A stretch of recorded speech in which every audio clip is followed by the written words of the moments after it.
Luiz Fernando.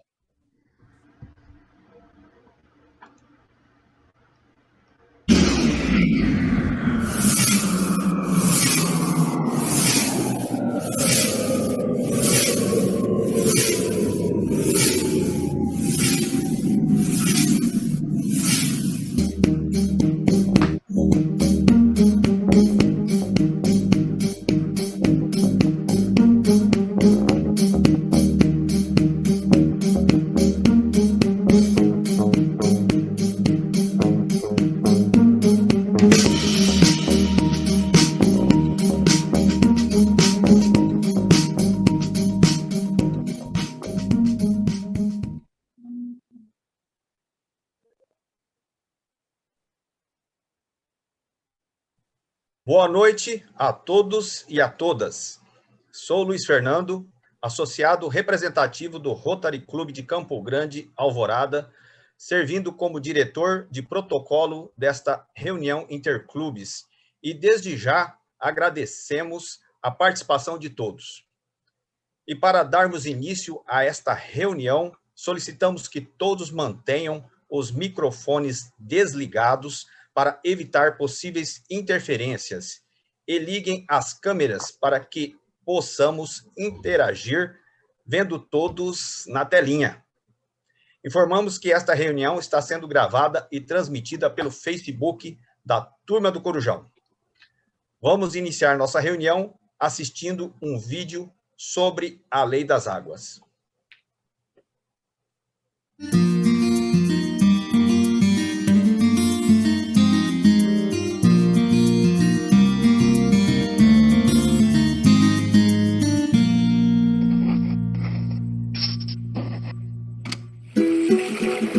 A Lei das Águas do Brasil. O Brasil é um país gigante. É o quinto maior do mundo em área territorial, com uma enorme biodiversidade distribuída em variados ecossistemas e um litoral de mais de 7.300 quilômetros de extensão. O país conta ainda com imensas reservas de água doce, disponível nas várias bacias hidrográficas que incluem o maior rio do planeta em volume d'água e imensos aquíferos subterrâneos. E toda essa água serve de muitas maneiras diferentes a uma população de mais de 200 milhões de pessoas. Mas enquanto em algumas regiões ela é abundante, outras convivem com sua escassez. O crescimento da população, principalmente nas grandes cidades, e a degradação decorrente das atividades industriais, agropecuárias, de mineração e de ocupação urbana ameaçam cada vez mais a qualidade das nossas águas. A água é essencial para a nossa saúde, economia e qualidade de vida. É uma de nossas maiores riquezas e necessidades. Por isso, foi criada a Lei das Águas do Brasil, para garantir o direito de todos os brasileiros ao acesso à água. E ela se baseia em 6 princípios fundamentais. Primeiro, a água é um bem de domínio público. Segundo, é um recurso natural limitado, dotado de valor econômico. Terceiro, em situações de escassez, o uso prioritário dos recursos hídricos é o consumo humano e a dessedentação de animais.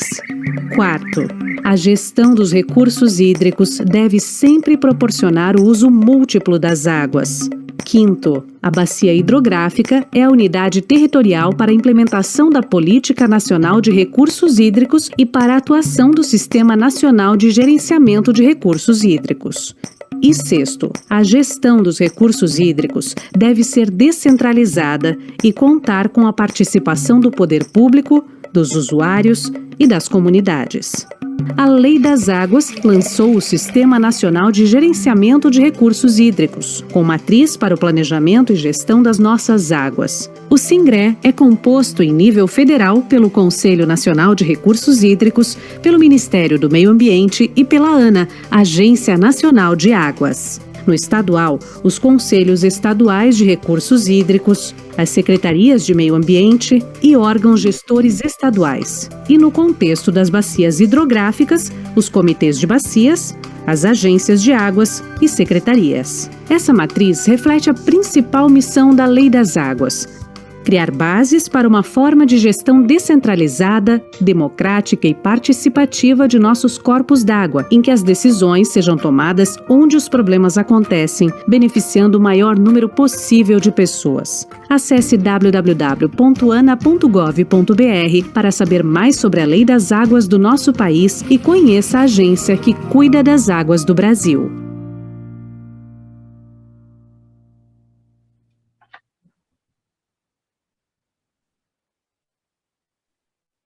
Neste momento, informamos que a mesa diretiva virtual desta reunião interclubes será composta pelo presidente do Rotary Clube de Campo Grande, Alvorada, companheiro José Luiz Kreutz.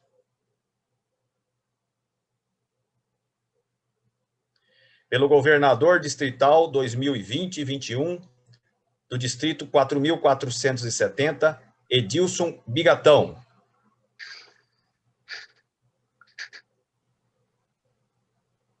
Pelo nosso palestrante, companheiro Roberto Massaro Watanabe.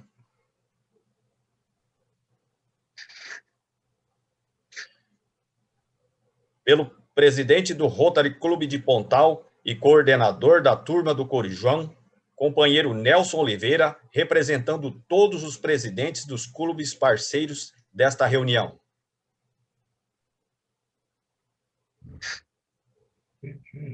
E pelo governador assistente do setor 6, Rúbio Sérgio Moraes. Passamos a palavra ao presidente do Rotary Clube de Campo Grande Alvorada, companheiro José Luiz Kreutz, para fazer a abertura oficial desta reunião. Boa noite a todos. Declaro a abertura da reunião com a saudação dos pavilhões nacionais.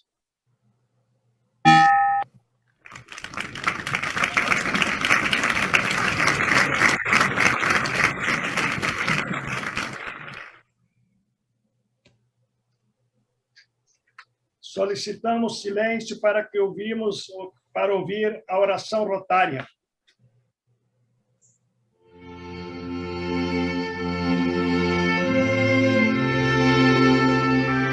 Senhor, iluminai-nos através do Rotary, unidos pelo ideal comum de servir e do companheirismo, no enobrecimento de vidas, na promoção do bem-estar social, no incentivo à melhoria da sociedade, para que assim possamos tornar mais útil a vida de nossos semelhantes e que em nossa caminhada pela vida tenhamos sempre um rumo de paz para seguir, uma verdade para ensinar, um ideal para transmitir. Assim seja.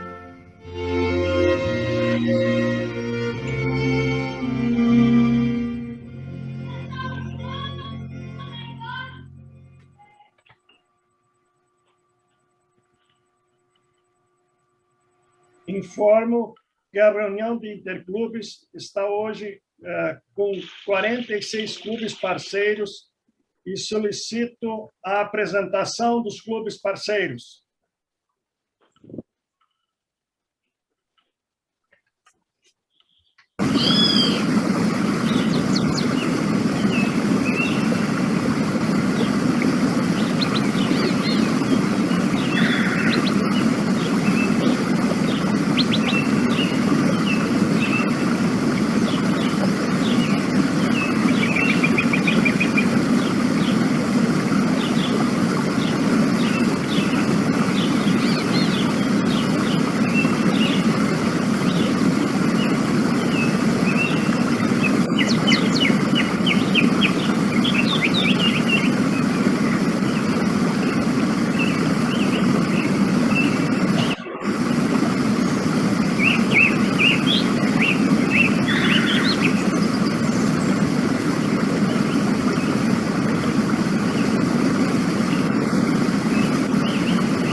Passamos a palavra ao governador distrital 2020-2021, Edilson Bigatão, para o seu pronunciamento.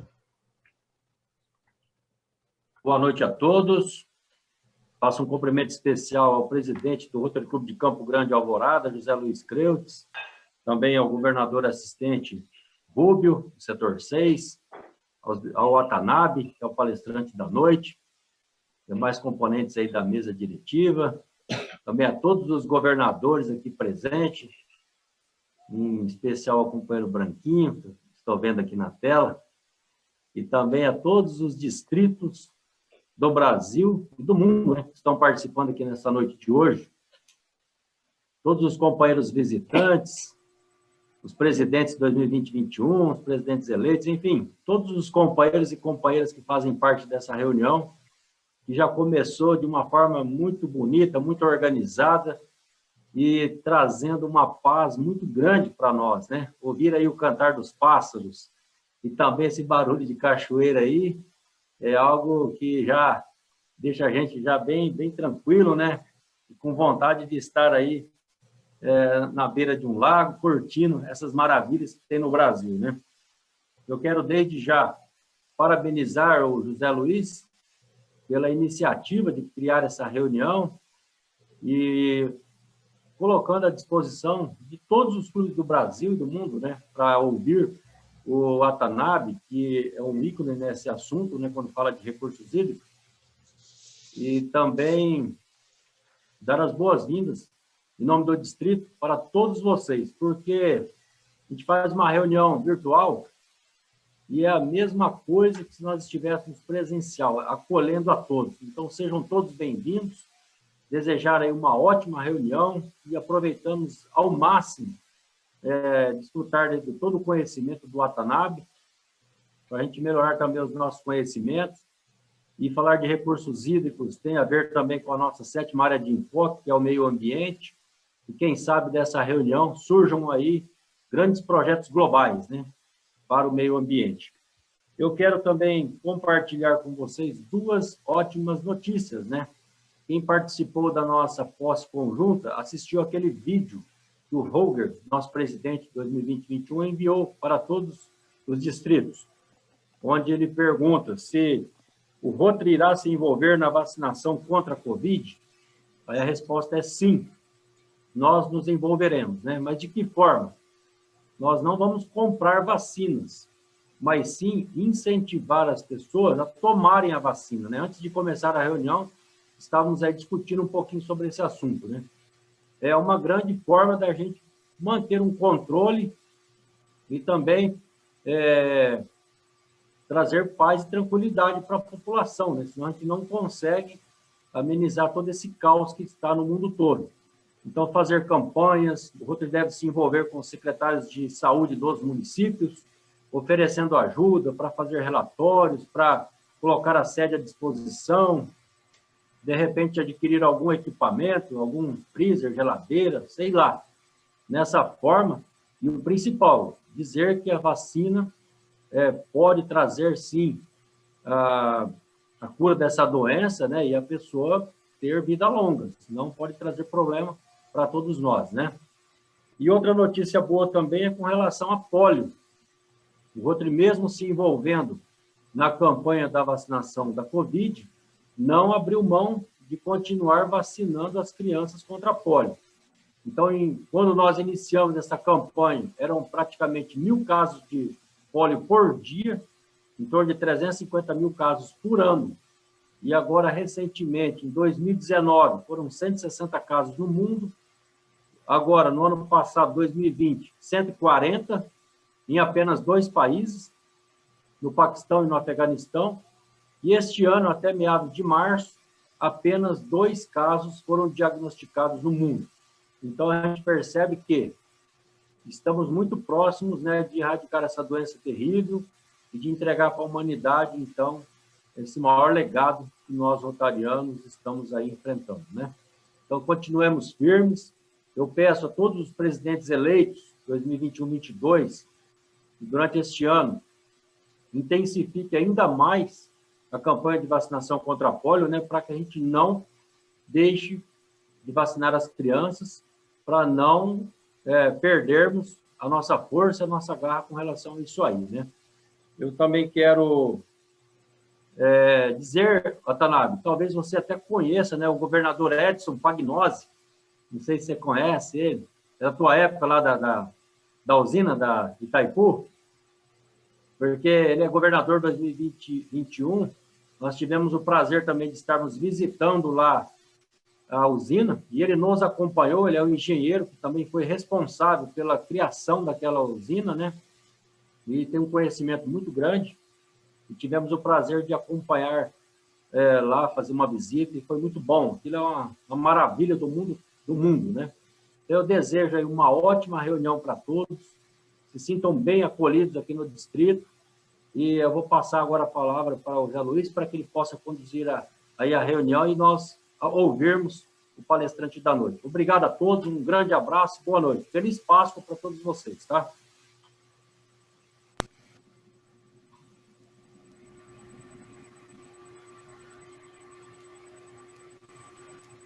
Eu quero agradecer ao governador Bigatão pela participação dessa reunião e, em seu nome, agradecer a todos os governadores presentes.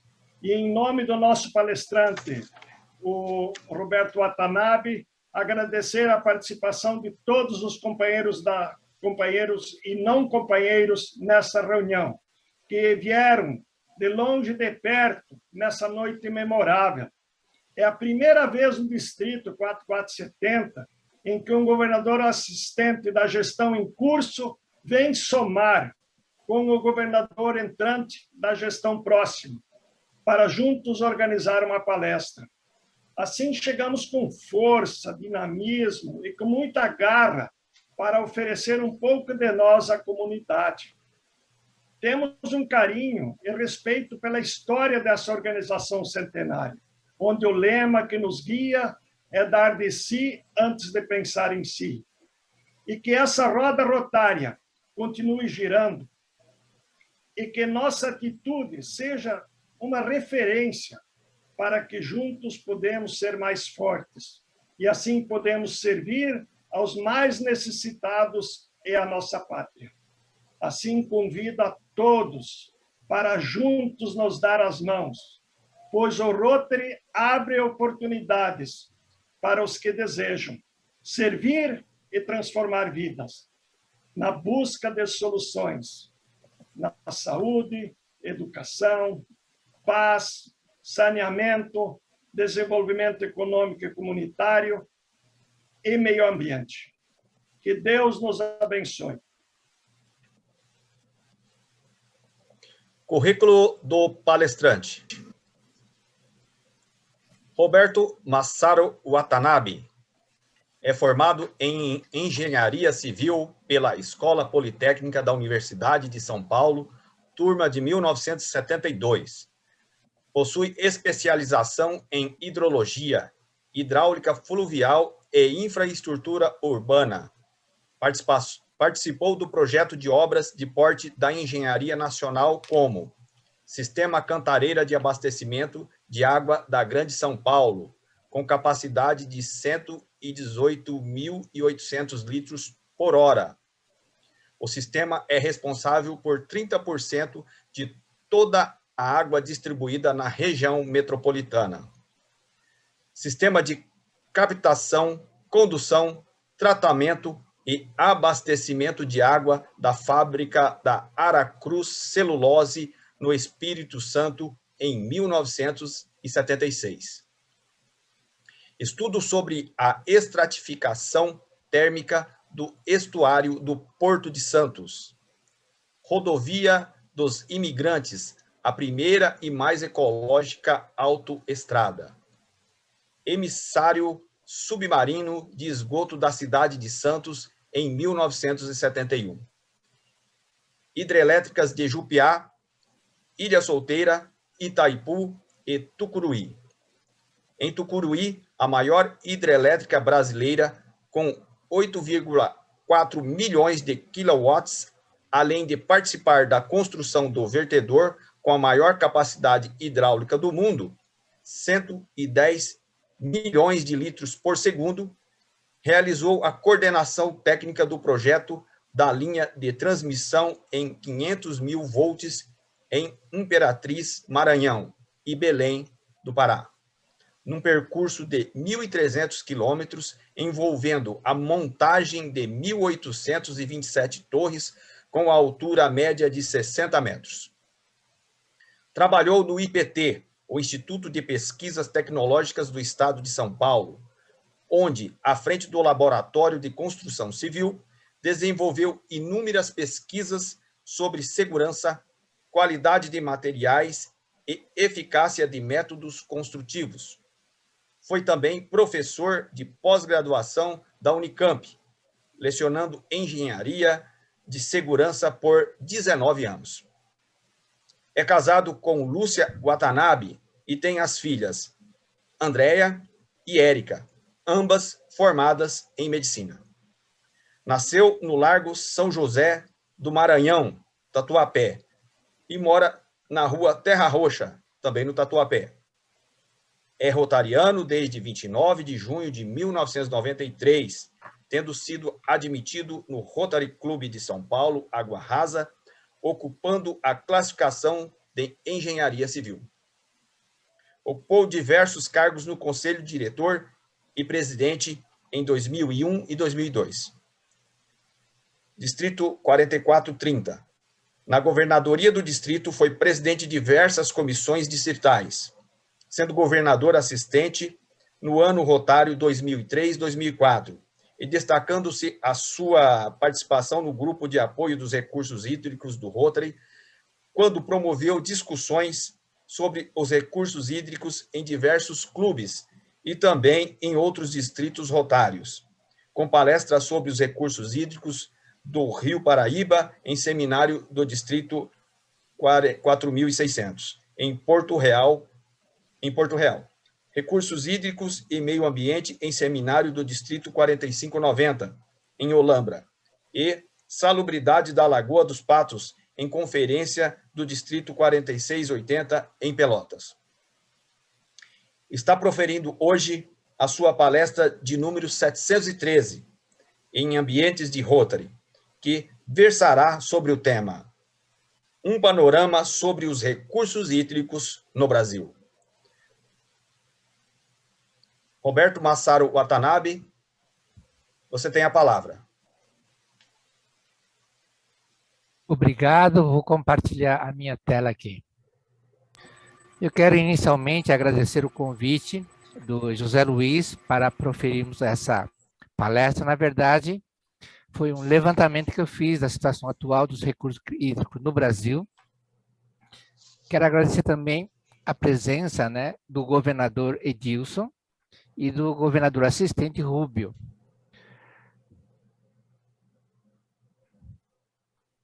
Agradeço também ao Nelson, do Rotary Clube de Pontal, que coordena a turma do Corujão, e também os clubes que emparceiraram. Estou apresentando uma lista, mas essa lista talvez esteja desatualizada, porque eu fechei a palestra no dia de ontem, porque eu costumo fechar a palestra 24 horas antes, para que eu tenha 24 horas de meditação e concentração sobre o que eu vou falar, para não falar muita besteira. A palestra, o levantamento que eu fiz resultou em 400 slides.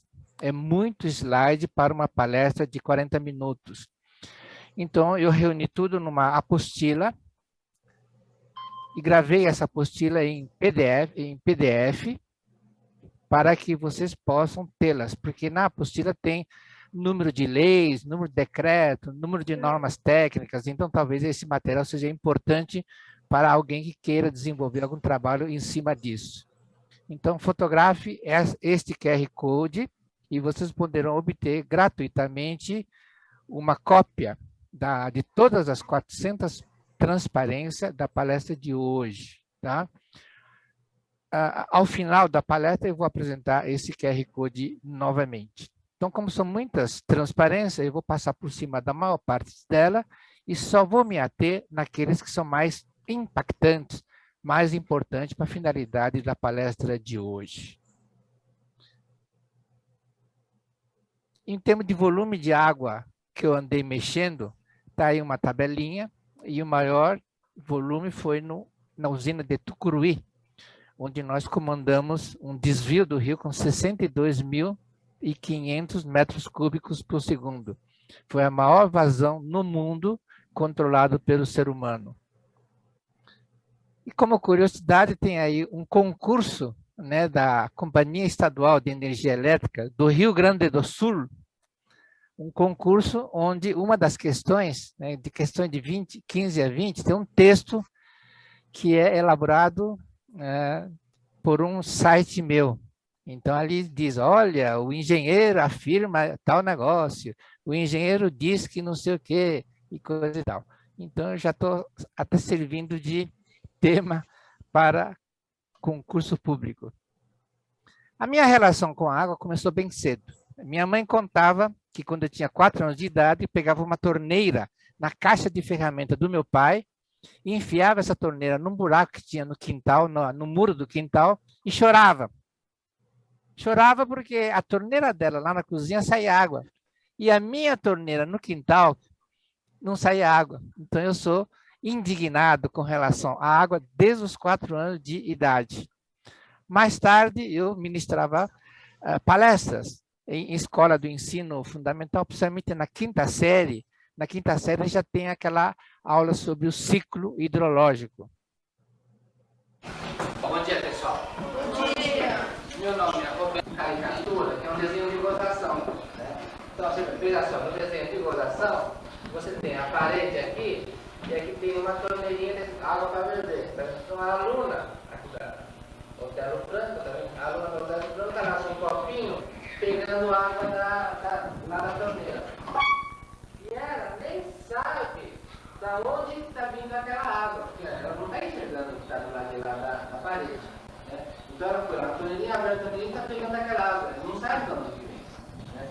E aqui na gozação, o que eu coloquei? Do lado de lá do muro, tem uma pessoa, então a caixa de água mineral, e está colocando lá, com a garrafinha, está colocando a água mineral lá. É Amazonas ou Amazônia? Amazônia. Olha quanta água tem aqui.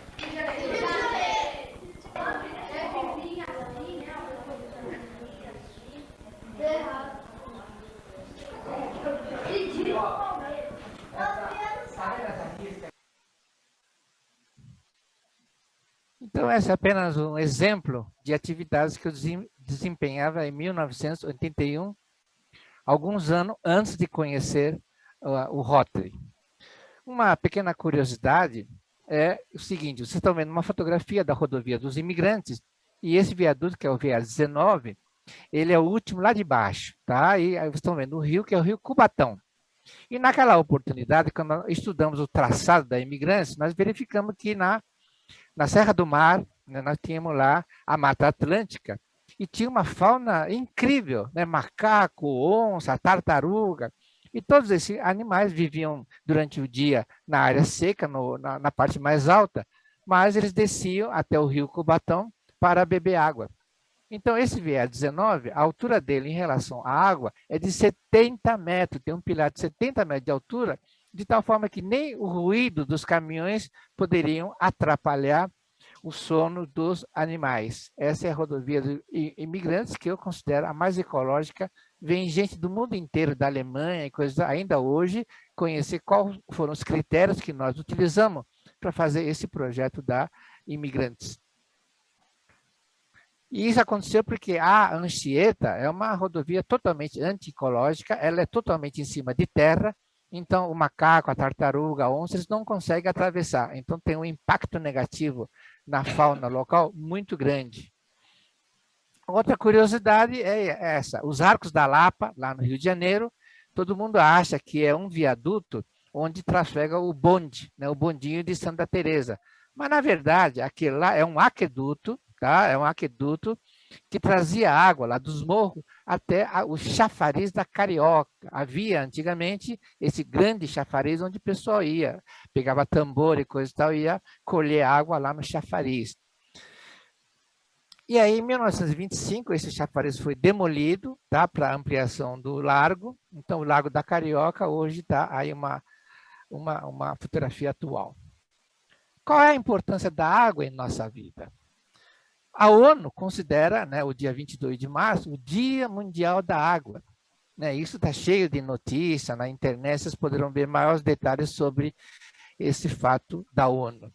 E o Rotary também considera o mês de março como o mês dos recursos hídricos e saneamento. Então, é um mês especial onde recomenda, né, que todos os Rotary façam pelo menos uma palestra, uma discussão sobre os recursos hídricos. Eu não vou entrar nesse detalhe, porque está cheio de manuais explicando sobre isso. Mas por que a água é importante na nossa vida? Qual é a importância da água? É que o nosso corpo é constituído 70% de água.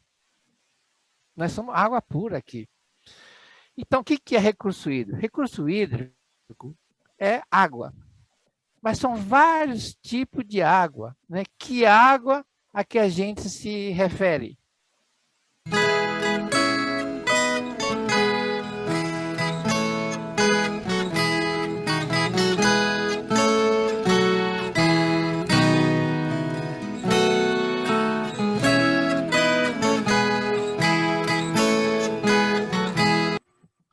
De qual água que nós estamos falando? É água para beber?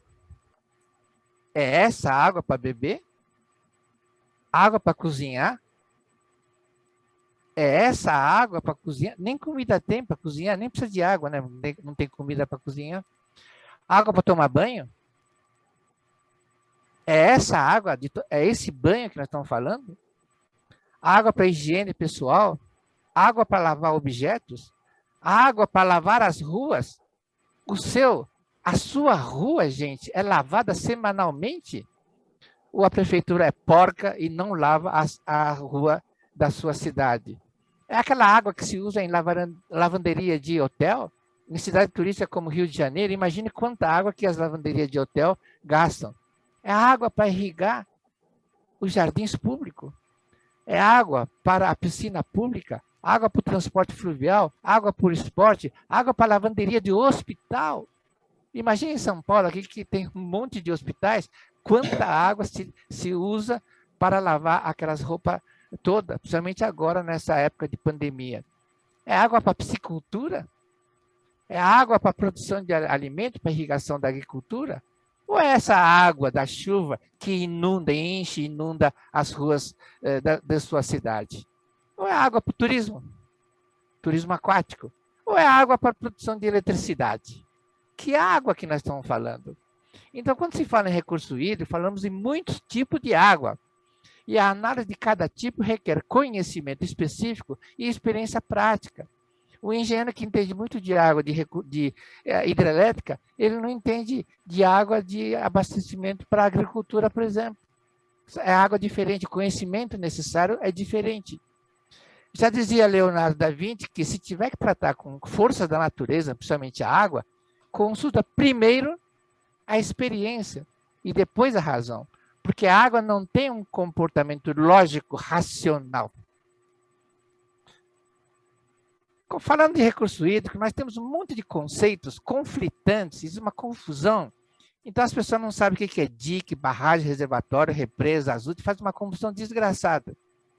Então, o noticiário fala assim, hidrelétrica de Itaipu, e mostra o vertedouro. O vertedouro não é a usina não é aí, né? A usina fica a 1,5 km mais para cima, é que fica a usina de Itaipu. Mas o noticiário fala, a hidrelétrica de Itaipu, e mostra o vertedouro. E esse sim, essa é a usina hidrelétrica de Itaipu, a maior usina que produz eletricidade no mundo. Os chineses inventaram lá a Três Gargantas, está pronto, construído, está pronto, mas até hoje não conseguiu bater o volume produzido em Itaipu, porque lá não tem água. Eles não têm água lá. Fizeram a usina, mas não tem água, então eles não conseguem produzir a energia. Olha, o conduto de alimentação de Itaipu tem 10,5 metros de diâmetro, cada um, são 20 desses condutos. Olha o ônibus que está ali estacionado em frente e olha as pessoas, olha o tamanho desse conduto, né? Aí tem uma fotografia de um engenheiro, coitado, que trabalhou ali a duras penas lá em Itaipu. Outro conceito que existe, que é uma barragem, tem que ser totalmente estanque. Não pode haver vazamento, não pode deixar vazar nem um pouco de água. E aí, quando tem uma barragem que estourou e coisa, você fala, não, tá vendo? É que ela já estava vazando água, entendeu? Por isso que ela rompeu. E de onde que vem esse conceito de que não pode vazar? Vem da Holanda, porque lá na Holanda tem aqueles diques, né? 2/3 do território holandês era mar conquistado. Então, eles fazem aqueles diques, lá chama dique, e tem até uma lenda lá, uma história lá de um herói lá, que uma criança que um dia descobriu que estava tendo um vazamento, enfiou a mão lá para segurar e quase morre congelada naquela água gelada e coisa e tal. Então tem essa história do herói da Holanda. E outra coisa que tem é que na Holanda se planta tulipa. E todo mundo fala, que flor maravilhosa, né? É o símbolo da Holanda. Não é. A tulipa é uma planta que ajuda a dessalinizar, porque como 2/3 do terreno era mar, aquele terreno é cheio de sal, não nasce nada lá. Então, a tulipa é uma das plantas que ajuda a dessalinizar e ajuda a fixar o nitrogênio, o fósforo e o potássio na terra. É por causa disso que os holandeses plantam tulipa em qualquer canto de terra que tenha sobrando lá. As barragens brasileiras têm a obrigação de ficar vazando. Isso daí vocês não sabiam disso. Tem que ficar vazando. Por quê? Porque tem o direito de jusante. Tá? E aí, graças a esse direito de jusante, as barragens brasileiras vazam. Né? Então, tem um Código das Águas de 1934, que diz que a população ajudando, a cidade, coisa que fica jusante de barragem, elas devem receber a água, o mínimo de água, para poder ter a sua sobrevivência. Por isso mesmo que as barragens brasileiras vazam, né? E é um vazamento controlado. Aí tem a fotografia de um outro engenheiro que está ali na cota 80, dentro do reservatório de Itaipu. Então, acima desse local, tem 125 metros de água hoje. Então, tirar uma fotografia como essa era impossível. Então, internamente, né, recolhe-se essa água. Outro problema que confunde muito é o problema de fundação. Né? Então, já no Egito Antigo, lá, eles tinham problema de fundação. Na Itália, a torre de Pisa está inclinada porque teve problema de fundação. Então, era muito negligenciado as fundações. Aqui, em Ilha Solteira, as fundações atingem 70 metros de profundidade. Está aí eu, na usina de Ilha Solteira, onde tem uma barragem com 76 metros de altura. Tem até um estudo de estabilidade, foi feito por mim, para a TEMAG, né, na CESP, sobre a Ilha Solteira. Agora, o que acontece é que muitos engenheiros, eles ficam brincando de engenheiro com aquele brinquedinho, e esse brinquedinho tem lá parede, porta, telhado, mas não tem fundação. Então, fundação sempre é um elemento importante, porém negligenciado. E lá em Minas Gerais tem um monte de barragem, né, de rejeito, que eles vão fazendo alteamento, né, de uma forma muito errada, né? E aí acaba caindo todo. Tá? Então, essas barragens é muito arriscado. Né? Então, existe mais de 90 barragens feitas com alteamento a montante. Então, e ainda eles ficam inventando esse negócio de plano de emergência, né? Como se isso funcionasse. Né? Eu vou mostrar para vocês como é que rompe uma barragem. Pelo horário, essa é a continuação daquela... Essa aí, vamos lá, meio-dia, 28 e 26 segundos, isso aí, primeiro momento, rompimento da barragem. Meio-dia e 28, agora 35 segundos, 36, 37, você vê como é rápido. Em 10 segundos, a lama já chega ali praticamente ao setor. Então, todos esses planos que inventam, plano de emergência, com sirene para retirar as pessoas, porque está rompendo lá a barragem, tudo aí tudo é palhaçada, porque quando a barragem rompe, ela não avisa antes, tá? Não avisa e rompe sem mais. Em 10, 15, 20 segundos, já varre a cidade e mata todo mundo, gente. Não é assim. O errado é ter uma barragem com alteamento a montante. Outra coisa é a seguinte, por que chamamos de volume morto? Né? 2 anos atrás, nós tivemos uma crise hídrica aqui em São Paulo e se falava muito de volume morto. Volume morto é que você não pode tirar toda a água de uma represa de abastecimento de água, porque você mata a fauna daquele reservatório. Então, a engenharia coloca a tomada d'água numa altura tal que é impossível você bombear mais do que aquela água. Sempre vai restar uma água, tá vendo aí, que é o volume morto. É morto para nós, tá? Então, essa represa está morta para nós. Porém, garante a vida aquática daquela represa. Tá vendo? Então, em toda represa precisa ter essa vida. Tem os caramujos, tem os camarãozinhos, aí o peixe pequeno come os caramujos, aí o peixe maior come o peixinho, e assim por diante você tem o ciclo de vida aí. Então, muitas pessoas falam de água potável, mas a água que nós consumimos, além de ser potável, tem que ter salubridade. A água, ela não é H2O pura, né? Essa água H2O pura, o organismo não aceita. Tem que ter sais minerais dissolvidos, magnésio, tem uma série de sais minerais, né? Em alguns países do mundo, tem até boutique.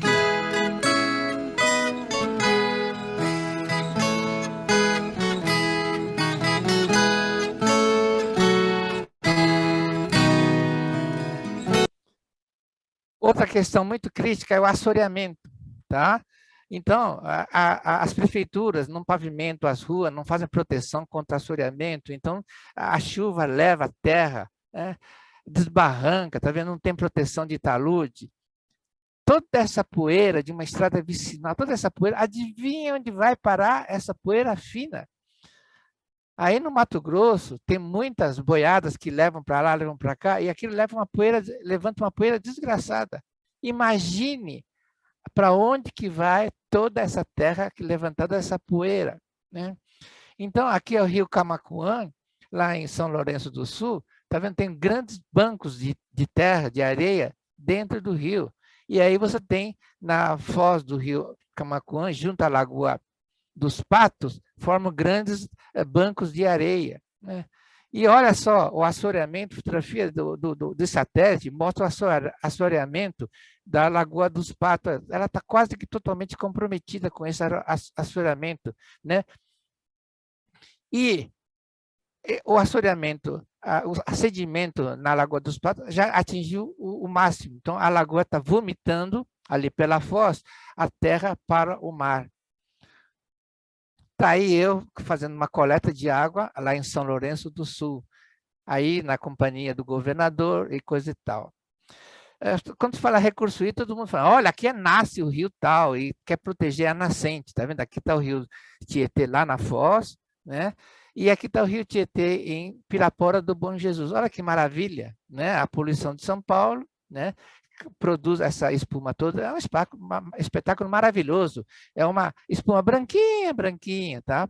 Então, para quem não mora lá, é um espetáculo maravilhoso. Agora, para quem mora lá, é uma desgraça. Órgãos públicos, por exemplo, tá vendo? Aí é um órgão público, né? Usa sabão e coisa, toda essa água, toda essa espuma vai parar no rio, né? Os banhos também, tá?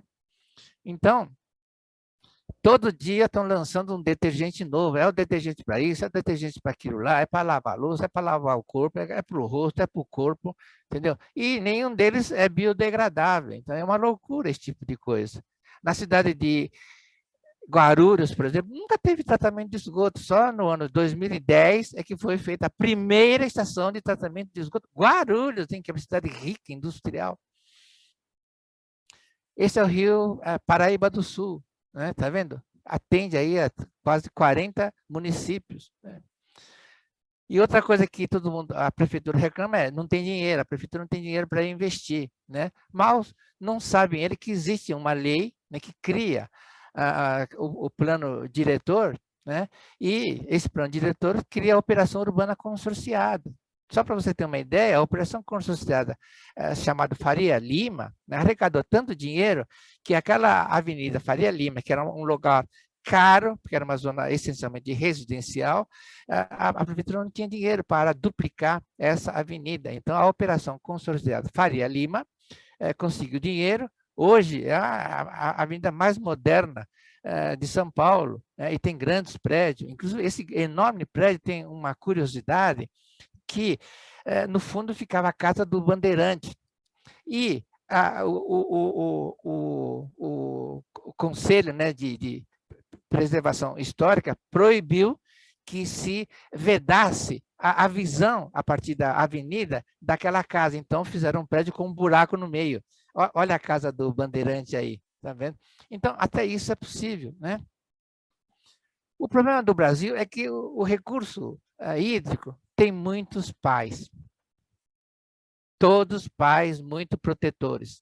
Então, o Ministério do Meio Ambiente tem lá a Secretaria de Recurso Hídrico, um monte de gente que... E aí tem um conselho, né, ainda no Ministério do Meio Ambiente, tem o Conselho Nacional de Recursos Hídricos, é outra bando de gente que fica dando palpite. E tem também a ANA, né, a Agência Nacional é um órgão do Ministério do Meio Ambiente. Então, com o seu poder limitado, né, a ANA não pode tudo, não. Você tem o Ministério de Minas e Energia, é outro ministério. Ele tem a Secretaria da Energia Elétrica. Veja, no Brasil, 90% da energia elétrica vem de água. Então, essa Secretaria de Energia Elétrica do Ministério de Minas e Energia tem um poder muito grande sobre as águas. Ainda na área de autarquia, você tem a Agência Nacional de Energia Elétrica, que manda tanto quanto a ANA, e você tem as centrais elétricas, a Eletrobras. Ainda você tem o Ministério do Interior, com o DENOX, Departamento Nacional de Obras contra a Seca, que atua principalmente na área da Sudene. Você tem o Ministério do Transporte com a Portobras. Não, aqui a água não pode mexer, porque senão a chata não consegue trafegar. Aí você tem o Ministério da Agricultura, diz, não, a água é para irrigação e coisa e tal. E ainda tem o Ministério da Pesca. Fora isso, você tem todos os comitês de bacias regionais. Então, esse negócio de coligação partidária é a coisa pior que existe no mundo para você fazer a gestão de água. Então, você tem lá, olha, então aqui o meio ambiente vai ficar com tal partido, o Ministério do Transporte é outro partido. Então, é uma loucura a política brasileira. Ninguém consegue fazer nada, porque quando um quer fazer, o outro está destruindo.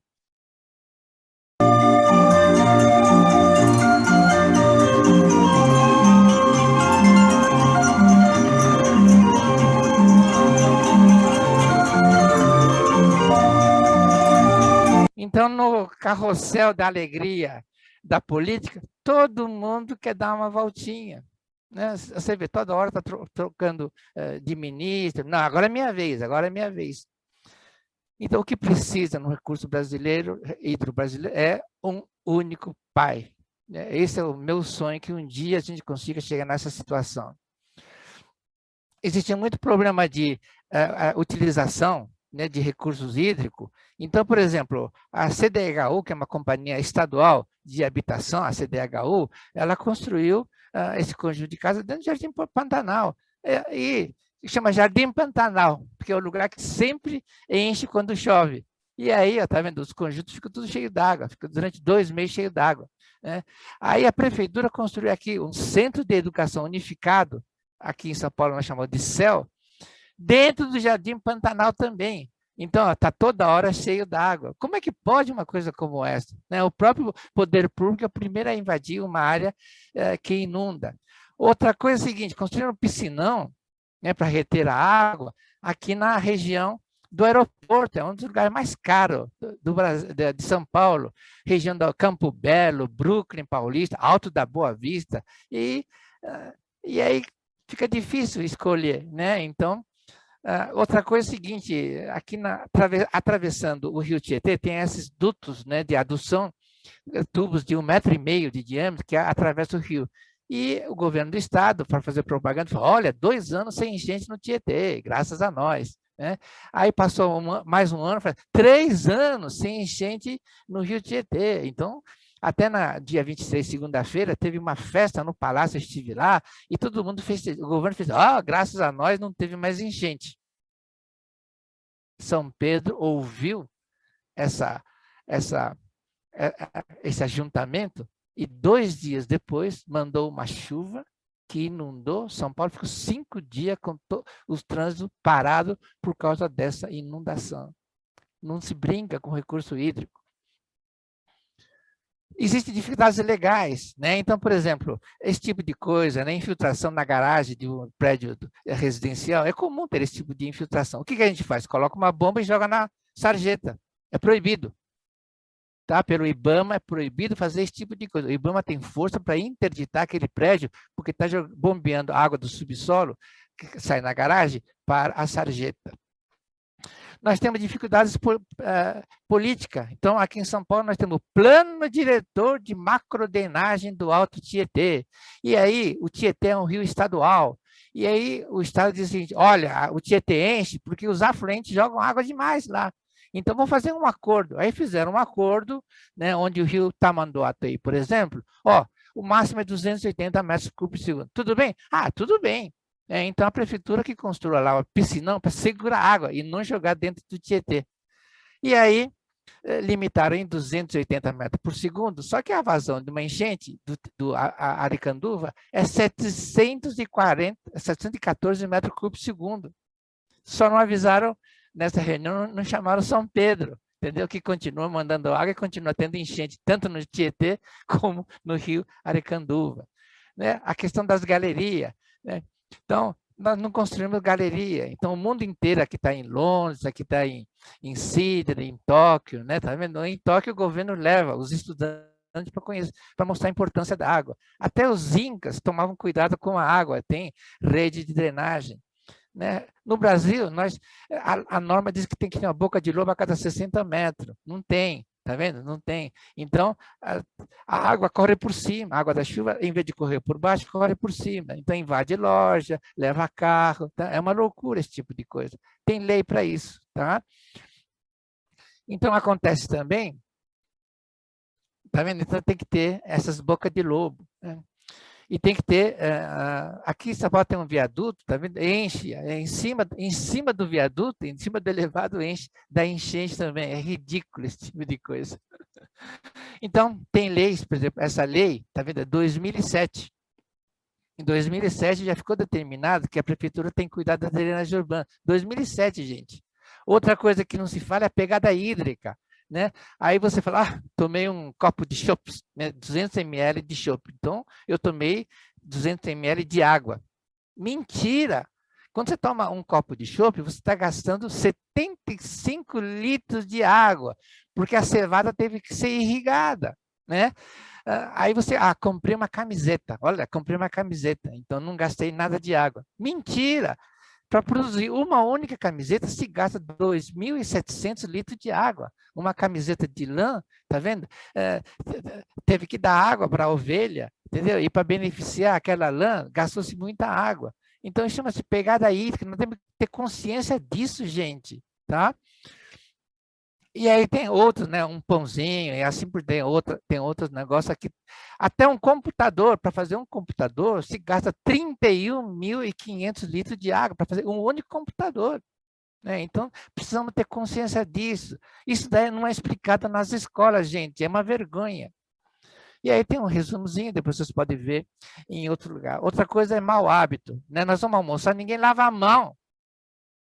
Ninguém lava a mão para comer. Nós somos um povo porco.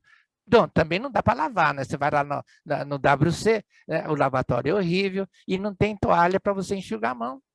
Né? Então, tem esse secador elétrico aí, né? Tem uma brincadeira aí, que se eu lavar o rosto, como é que eu vou enxugar? Né? Mas, felizmente, os shoppings modernos, os novos, já tem um lavatório dentro da área do pátio de alimentação, felizmente. Outra coisa que acontece é uma ameaça, diz, olha, gente, somente 1% da água é potável, né? E falar que 1% é recurso hídrico, gente. Aqui no Brasil não se aplica esse negócio de 1%, só 1% é potável, tá? Então, aí 0,9% é o recurso hídrico do rio, e 0,4%, disso ninguém fala, está lá em cima, são as nuvens. Metade da água potável está lá em cima, tá vendo? Então, aí você tem Tucuri com 110 mil metros cúbicos por segundo, tá? Só Tucuruí poderia alimentar o mundo inteiro durante décadas e décadas, né, se a gente conseguisse levar água até lá. E aí então o Nordeste, não tem água, cheio d'água, as nuvens, tem 0,4% de água potável do mundo, está nas nuvens, tá? É que as nuvens passam direto, ainda nós não temos tecnologia para fazer com que a água da nuvem caia em cima do Nordeste. Um dia nós vamos ter. Aí está o engenheiro lá em Itaipu, em Tucuruí. Então, nós temos que parar de ameaçar as nossas crianças, dizendo, olha só, somente 1% da água é potável. Tá? Isso é ridículo, tá? Esse terrorismo que se faz com as nossas crianças. Outra coisa é a ameaça que está acontecendo, que nem todo mundo está sabendo. Né? Em 2006, eu fui convidado pelo Rotary Club de Ilha Solteira a fazer uma palestra lá. E aproveitei, fui visitar a usina de Ilha Solteira que eu ajudei a construir. Então, estavam desmobilizando a mesa de operação, né, que eu ajudei a montar lá em 1971. Então, estavam desmontando, eu me despedi da mesa, né? E como é que está aqui? A parte estrutura está tudo bom, né? Nós fizemos um bom dimensionamento, um bom cálculo, mas havia um problema muito sério. Havia um problema ainda muito sério. E aí me contaram que tinha um caramujo chamado mexilhão dourado que estava invadindo, estava entupindo a tubulação toda de ferro. Olha, chega a entupir. O mexilhão dourado tem uma proliferação tão rápida que chega a entupir os canos todos. É uma loucura. E ele começou lá na bacia do Rio da Prata, trazido pelos graneleiros que vinham da China. Eles traziam água de rio da China e já vinha contaminado com esse mexilhão dourado. Aí o estado do Paraná está totalmente contaminado com esse mexilhão dourado. São Paulo também está totalmente contaminado. Olha uma grade de Itaipu totalmente tomado por esse mexilhão. E o governo tem feito uma força muito grande, né? A própria Furna tem gastado um dinheirão para tentar controlar esse mexilhão de lá. Isso não é noticiado, ninguém fica sabendo desse tipo de coisa. Então, olha o que acontece. Na falta de comida, os peixes estão comendo o mexilhão, mas ele é como se fosse um marisco, né? Tá vendo? É indigesto, ele morre intoxicado. Olha, está cheio, o intestino cheio de mexilhão. É uma tristeza. Aí falaram que né, aí está uma fotografia minha, que eu fui dar uma palestra lá em Lorena, né, pelo CAU, Conselho de Arquitetura e Urbanismo, sobre recursos do Paraíba do Sul, e também uma outra fotografia de uma palestra que eu dei lá para o Distrito 4.600, lá em Porto Real. O meio ambiente precisa de leis para proteger o meio ambiente, né, os recursos hídricos.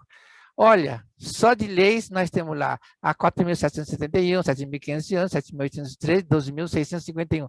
Todo ano parece que eles lançam uma lei para proteção do meio ambiente. E dizer, olha, a menos de 100 metros do rio, não pode construir nada, nem rua, nem avenida, nem casa, nem nada. É totalmente... A lei diz, é proibido. Mas a lei tem lá um artigo, né, quarto, que diz o seguinte... A lei vale menos nas áreas urbanas. Nas áreas urbanas não vale a lei. Bom, então é uma loucura, tá vendo? Então as prefeituras, coitada, não tem força para impedir a especulação imobiliária. Olha aí, construir um prédio é praticamente dentro do rio, né? Vê se pode uma coisa como essa. Mas existe uma luz no final do túnel. Né? Não fique triste, porque existe esperança.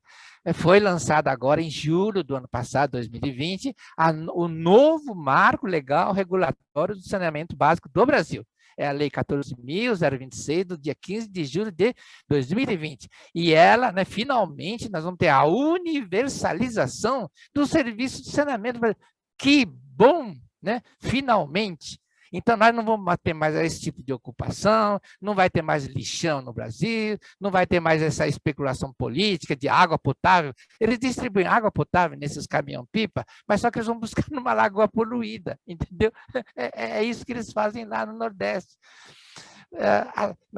Não vai mais ter ocupação das áreas ribeirinhas, não vai ter mais esse negócio de águas potáveis. Lá no Rio de Janeiro, eles estão tomando esse tipo de água, eles chamam de água potável, tá? É água suja que vem. Agora, eu sou macaco velho, eu sinto que já vi esse filme. Tem uma lei de 2007 2007, que fala de universalização do acesso ao saneamento básico no Brasil. 2007, gente.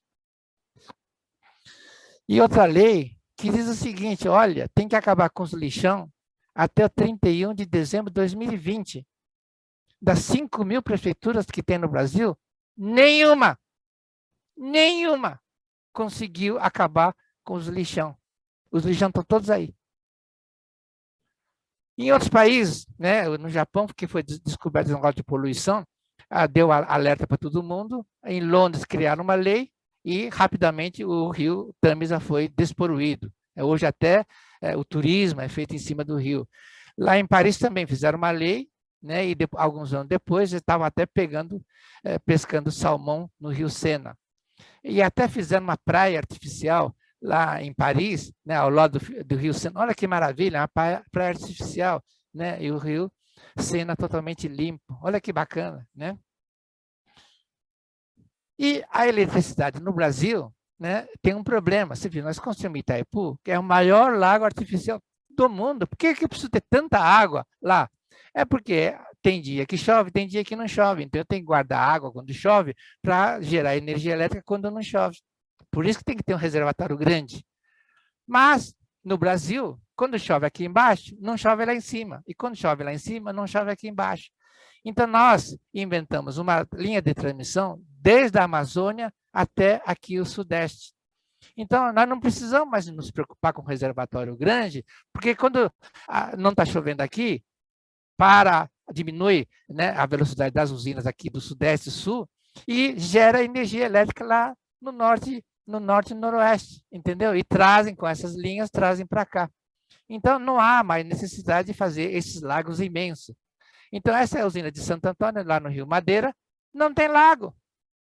Não tem lago. Essa é a usina de Jirau, também no Rio Madeira, não tem lago, não há necessidade, né? E essa de Belo Monte, tão comentada, Belo Monte, lá, também não tem lago, não há necessidade de reservar água, né? Não há necessidade, tá?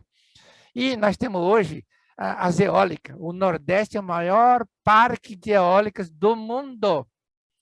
Numa época crítica de pouca água nos rios, né, as eólicas chegam a produzir quase 20% da produção nacional de energia elétrica. Quase 20% da produção nacional. E o Rio Grande do Sul é o quarto maior produtor de energia, é o quarto estado maior produtor de energia elétrica. E essa energia elétrica, ó, nesse horário agora, por exemplo, que são 9 horas, 100%, porque as eólicas estão paradas, né? As fotovoltaicas não funcionam de noite, as eólicas estão paradas, porque provavelmente à noite não tem pouco vento.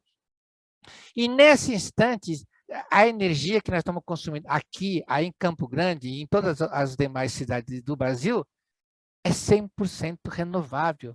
Não existe lugar no mundo onde a energia elétrica é 100% renovável. Aí está um quadro mostrando aí nos Estados Unidos, na União, no Reino Unido e coisa e tal, qual é a produção. Depois vocês podem consultar esse. E o Brasil ainda tem um sistema interligado nacional. Tá? Nós estamos ultimando a ligação para Manaus, né? Manaus também vai estar interligado. E aí estão o mapa das eólicas, desde o Piauí, Ceará, Rio Grande do Norte, Paraíba, etc., Pernambuco, Alagoas, até Bahia. Todas as eólicas do Nordeste, por meio dessas duas linhas, estão centralizadas em Presidente Dutra, que eu conheço, né? Que eu construí uma linha desde Imperatriz até Belém do Pará. Então, passa por Marabá, passa por Tucuruí, Tucuruí tem uma ligação com Belo Monte, e de Belo Monte vem direto aqui para o Sudeste, para o Sul. Olha que maravilha. Aí está Campo Grande, né? Aí você tem a cidade de Campo Grande, né? Com 5 linhas, que liga ao complexo de Urubupunga. Então, nós temos não teremos falta de energia elétrica. Então, o Brasil, né, é o único país do mundo que está disponibilizando, graças a Santo Antônio, Jirau e Belo Monte, 18 milhões de novos quilowatts de energia elétrica. Então, as indústrias do mundo inteiro estão vindo para cá, né? Com relação ao recurso de Campo Grande fica bem aqui no centro, entre um rio enorme, é o Rio Paraná, e um rio enorme, que é o Rio Paraguai. Fica bem no meio.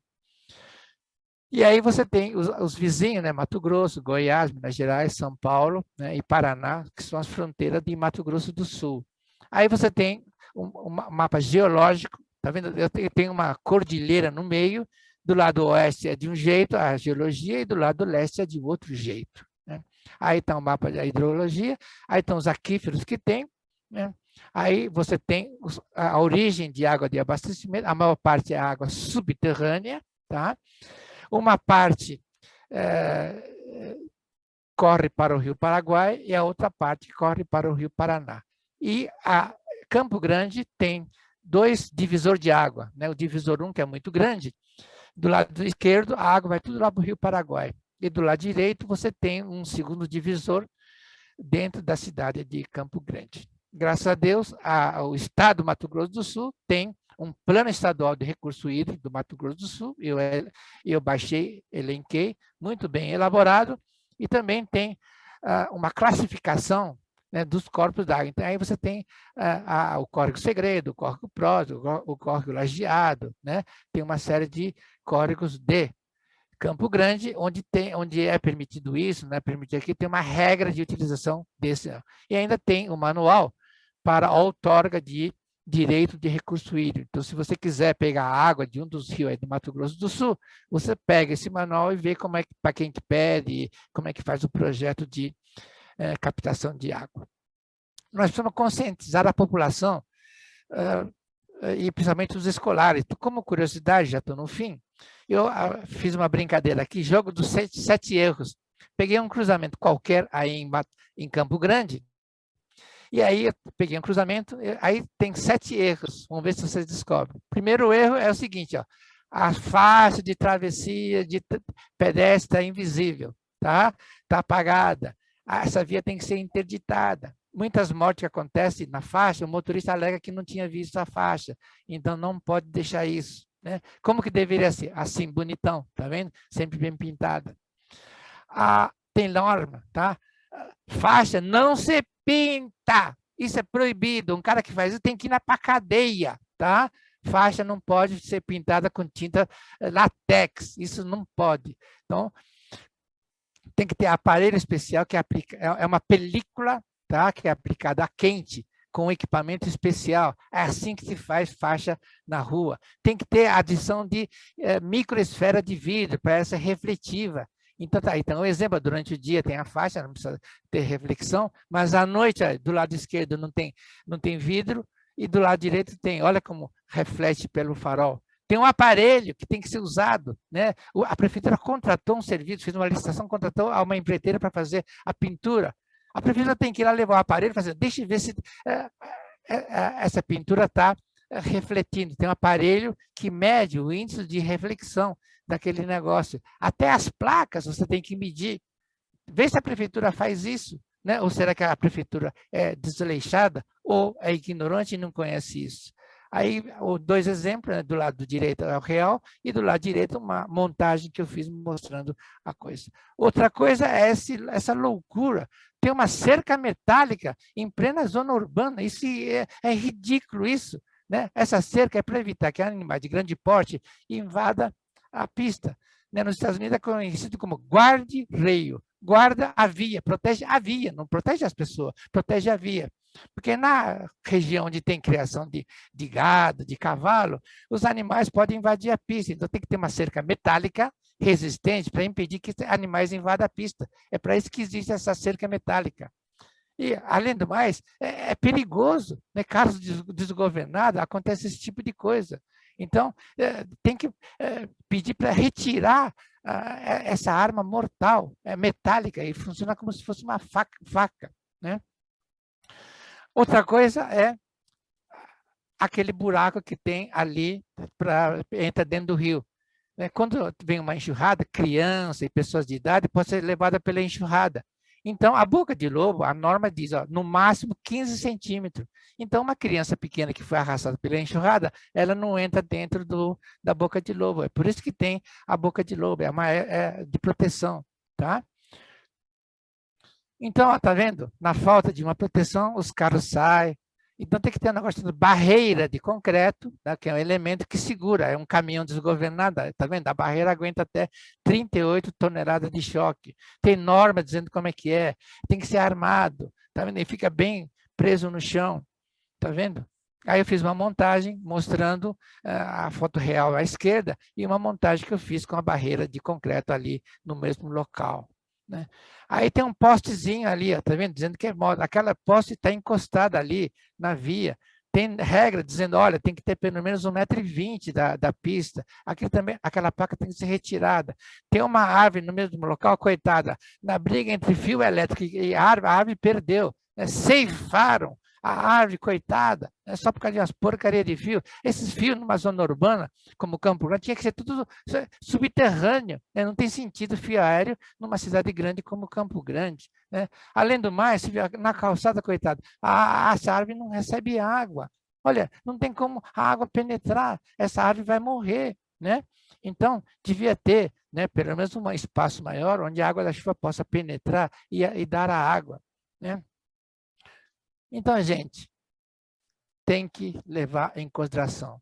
Ao longo da minha palestra, eu apresentei uma interrupção, onde eu levantei e fui até uma lanterna para acender a luz. E aí, numa outra oportunidade, levantei, fui até a lanterna para apagar a luz. Então, de onde que vem isso? Quando foi inventada a luz elétrica, a lâmpada elétrica ela substituiu o lampião. E aí, antes disso, a pessoa entrava no quarto à noite, né, ia chutando pé de cama e coisa e tal, aí pegava um fósforo e assentava a lâmpada, né? E quando tinha que apagar, ia até a lâmpada, soprava para apagar a lâmpada, né?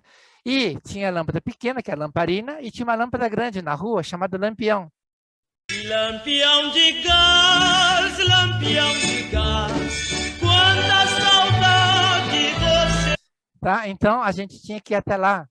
E aí, como a lâmpada elétrica substituía a lâmpada, o interruptor ficava debaixo da lâmpada elétrica. Então, até muito tempo, as pessoas tinham uma cordinha, ia até a lâmpada, puxava a cordinha para acender, ou depois ia até a lâmpada para apagar, né?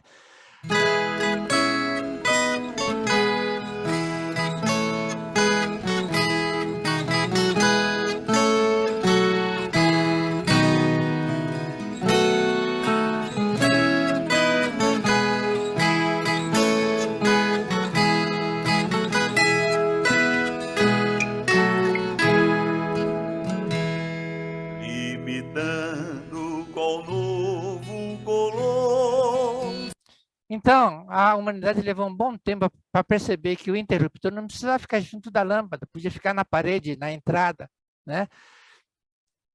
Então, até a década de 50, né, grande parte dos lares tinham aquela pera pendurada debaixo da lâmpada. Então, levamos 70 anos para aprender isso. Agora, a gente não se livrou totalmente, não. Ainda hoje tem gente que fala assim, acende a luz. A luz é um elemento elétrico, não se acende, você liga a luz. Você desliga a luz, você não apaga a luz. Ninguém fala acende a televisão, você liga a televisão e desliga a televisão. Então a lâmpada você liga e desliga. Tem gente que fala acende a luz. Tá? Isso é hábito que até hoje a gente não conseguiu tirar. E tem uma outra questão que nesse finalzinho eu quero mostrar para vocês, que até hoje perdura nos dias de hoje. E provavelmente vocês são adeptos dessa outra questão. Que questão que é essa? É o interruptor do chuveiro. O interruptor do chuveiro fica dentro do box, embaixo do chuveiro, e muitas vezes tem que entrar dentro do box para abrir o chuveiro. E quando eu tinha a construtora, eles tinham até orgulho, usavam até um proof para mostrar. Olha, doutor, está bem embaixo do chuveiro. Tá? E de onde que vem essa necessidade do interruptor ficar embaixo do chuveiro? Talvez o banho tenha sido inventado com um balde que se pendurava com um furo embaixo para tomar banho ali perto do rio. E aí, como não dava tempo de ensaboar, inventaram de colocar uma torneirinha. E desde então nós temos esse hábito de colocar a torneirinha debaixo do chuveiro. Então, aí você tem a alternativa A, onde o interruptor está lá debaixo do chuveiro, longe da porta de entrada. Uma outra alternativa B, onde você tem o mesmo registro longe, mas próximo da porta de entrada, do box. E uma terceira alternativa, que eu uso nos meus projetos, que o interruptor fica fora do box.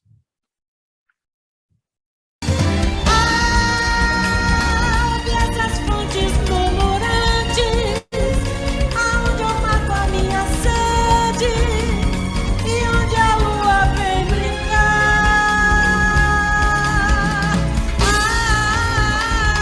Esse Brasil lindo e triqueiro é o meu Brasil brasileiro, terra de samba e pandeiro. Brasil, pra mim, Brasil, Brasil, pra mim, Brasil,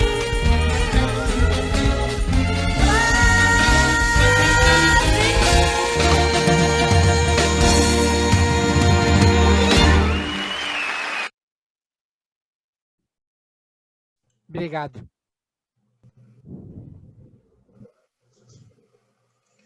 Momento debate. A partir de agora, franqueamos a palavra para perguntas e comentários dos participantes.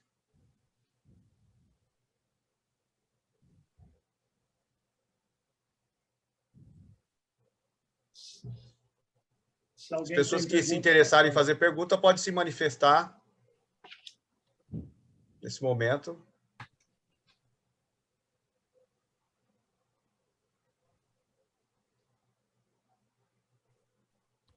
Davi está com a mão levantada. Pode abrir, Davi. Obrigado. Pode abrir o microfone. Parabéns mais uma vez, Watanabe, perfeito. Eu só ouvi uma consideração, você falou de despoluir um rio. O certo não seria não poluir o rio para que ele naturalmente se despoluísse? Muito obrigado. Sim, o que foi feito lá na Inglaterra, no Japão e na França, baixaram uma lei dizendo não pode poluir. Depois de 5 anos, o rio estava totalmente limpo. Agora, no Brasil, ele diz, olha, pode poluir à vontade, tá? Joga lixo, colchão, o que for, joga no rio, que nós vamos despoluir o rio. E já gastamos 5 bilhões de dólares para despoluir o Tietê e ele continua tão poluído como antigamente. Então, é só no Brasil que existe esse termo despoluição de rio. Obrigado.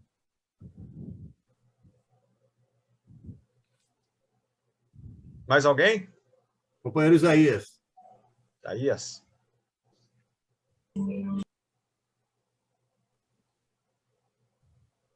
Estão me ouvindo? Estamos. Está ouvindo. Boa Pode noite. Parabéns ao nosso companheiro Corujão, Zé Luiz, e ao seu clube, aos clubes parceiros por essa iniciativa. Realmente sensacional a palestra, que muito mais assim nos deixa, eu diria, abestalhado, porque, na verdade, isso traz, na verdade, uma perspectiva de muitas indagações no nosso dia a dia. É isso que eu estou efetivamente tocado. Watanabe, evidentemente, meus cumprimentos ao governador Edilson Bigatão pela presença. Importante isso para os clubes, evidentemente, aí do distrito e também, obviamente, a nós que estamos emparcerados. Eu falo do Acre. Watanabe, eu queria que você pudesse fazer uma abordagem rápida a respeito de uma eventual transposição dos rios. Eu moro no Acre, a cidade aqui como é que diz assim, ladeada, o rio aqui, a cidade ladeia o rio Acre, que é um rio que tem, no verão, quase não permite navegação e agora, no inverno, realmente transborda tudo. Falou-se aqui, já há muito tempo, ainda quando eu cheguei aqui, de uma eventual transposição do rio. Eu não sei como é que seria isso, que perspectiva se teria da viabilidade disso. Fico por aqui. Obrigado. Olha, Isaías, tecnicamente, a engenharia brasileira está muito avançada, a gente faz qualquer tipo de loucura, tá? Se você achar que a gente pode fazer uma adutora, pegando aí a água do Rio Madeira e trazer aqui para São Paulo, é perfeitamente viável, tá? É uma coisa tranquila, né? Os romanos, a Roma antiga, eles faziam aqueduto com 1000 quilômetros de distância. 1.000 quilômetros de distância. Daqui até o Acre tem 2.500 quilômetros só, coisa simples. Então, trazer a água aí do Acre para cá, ou daqui para lá, é coisa muito simples. Tecnicamente, não há dificuldade nenhuma. Acontece que a água ela é politizada. Então, você vê, a transposição do Rio São Francisco foi uma decisão política, né? É uma decisão política. E é um negócio complicado, porque você tem o Ministério do Meio Ambiente, o Ministério da Minas e Energia, o Ministério da Agricultura, tem um monte de gente dando palpite, né? A Zélia deve estar aqui, a Zélia é de Xique-Xique, né? Ela mora ali a 3 quilômetros do Rio São Francisco. E ela quer para a comunidade lá de Xique-Xique captar água do Rio São Francisco para fazer irrigação. É uma loucura você conseguir essa outorga. Entendeu? Tem que passar por 30 ministérios, é uma coisa loucura, é uma loucura esse tipo de coisa. Então, do ponto de vista técnico, não há dificuldade nenhuma. Então, eu acho triste, né, uma cidade bonita como Rio Branco, né, no começo do ano teve muitas enchentes, isso é ridículo, gente. Sabe, sempre choveu, é fácil fazer obra de contenção e evitar esse tipo de enchente. Né? É como lá em Minas Gerais, tem aquele córrego, em Belo Horizonte, aquele córrego do Arruda, todo ano enche, todo ano enche. Gente, é fácil de resolver esse tipo de coisa. Mas eu acho que parece aquele conto do vigário, né, onde o padre está construindo a igreja e nunca termina. Gente, colabore que precisamos terminar a igreja. Né? Isso chama-se conto do vigário. Eu acho que os políticos aí do Acre estão passando conto do vigário para vocês, viu? Precisaria dar uma cutucada neles. Ok.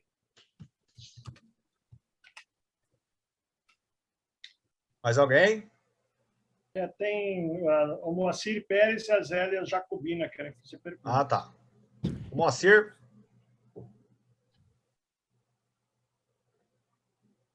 Abre o microfone, Moacir.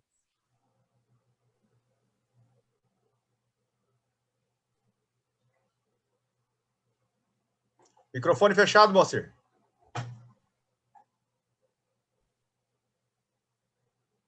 Ele deve não estar ouvindo. Não estou conseguindo abrir. Abriu. Aí.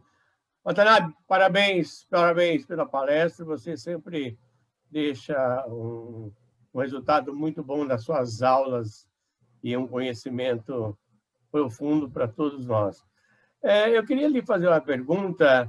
Esses caramujos que tem aqui no Rio Tietê, e às vezes eles, inclusive, estão invadindo a cidade, a gente encontra muito na cidade, na região, realmente na minha região aqui em Penápolis, aqui na região de Rio Tietê, tem muitos caramujos. E a origem é a mesma desses dourados? Outra coisa, outra pergunta, existe algum tratamento para eliminar esses caramujos dourados que você citou, que estão mexendo, estão atrapalhando toda a infiltração e atrapalhando todas as usinas hidrelétricas? O problema só existe esse caramujo aí, tá? O mexilhão dourado, porque ele é predador e acaba com todos os outros caramujos. Inclusive aqueles caracóis lá que os camarãozinhos, os peixinhos pequenos comem, já não existe mais, tá? O mexilhão dourado tomou conta. Então, só existe mexilhão dourado no Rio Tietê. E eles adoram proliferar em elementos de ferro, cano de ferro, bomba de ferro, filtro de ferro. Então, as cidades que têm encanamento, abastecimento de água antigo, que é tudo de ferro fundido, estão perdida, não tem como. A gente não pode jogar água, veneno, na rede de abastecimento de água pública. Não dá para jogar veneno, então não tem como eliminar. O Elias, do Rotary Club Pantanal, também quer perguntar. Tá. Então, não tem como. Não tem como eliminar esse. O único jeito é abrir a vala, arrancar aquele tubo de ferro todo entupido e colocar tubo. Hoje, né, todo encanamento de a rede pública é feita com plástico, chama-se PEAD, é o plástico próprio para abastecimento de água. Então, quem teve rede nova, né, feita nos últimos 5 anos, é tudo de plástico. Então, no plástico, esses caramujos não atendem.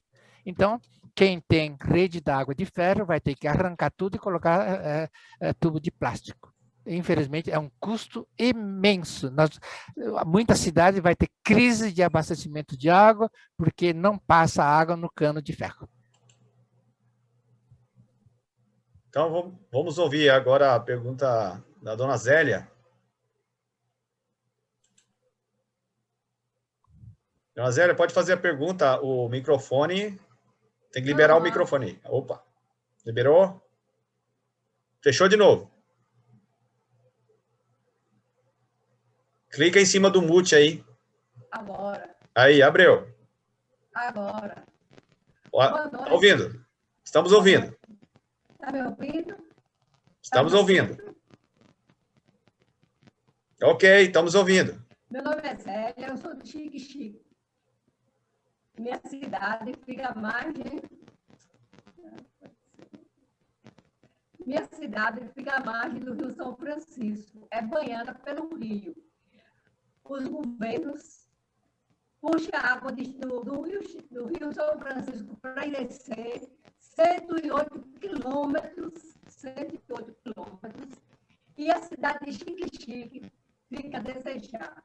Além de não ter água nos seus terrenos, a água que chega nas torneiras é lama, porque a água puxa do rio, leva para descer, para a região toda, a água chega lá, água mineral. E a gente aqui sofrendo com água cheia de barro. A gente não tem condição de tomar água, tem que comprar aquele litro de 20 galões, de 20 litros, para tomar água, porque não pode. Mas, infelizmente, a gente tem que tomar banho com ela, tem que escovar dentro, né? Que não tem água mineral para fazer tudo isso, né? Comprar um galão de 20 litros para usar em tanta coisa, dá mão para beber. Então, a gente sofre muito. E eu queria que o Plano Rotary é muito interessado em resolver os problemas hídricos. Eu queria ver se ele conseguia resolver o problema de Xique-Xique. Pelo menos o Rotary ia crescer muito. Vamos ver, Tanabe, o que a gente pode fazer? Eu tenho um projeto pronto, até de esgoto que jogo no rio, para esse esgoto chegar no rio com água limpa, com água tratada. Eu tenho até um projeto pronto. E eu não sei como é que eu faço para poder a gente desenvolver, crescer isso aí. E a ajuda de vocês aí. Zélia, como eu já dei... Não, a Zélia está reclamando que ela mora em Xique-Xique, que é uma cidade que fica na beira do Rio São Francisco. E a água que eles tomam lá é barrenta e não tem água suficiente para irrigar as plantações deles.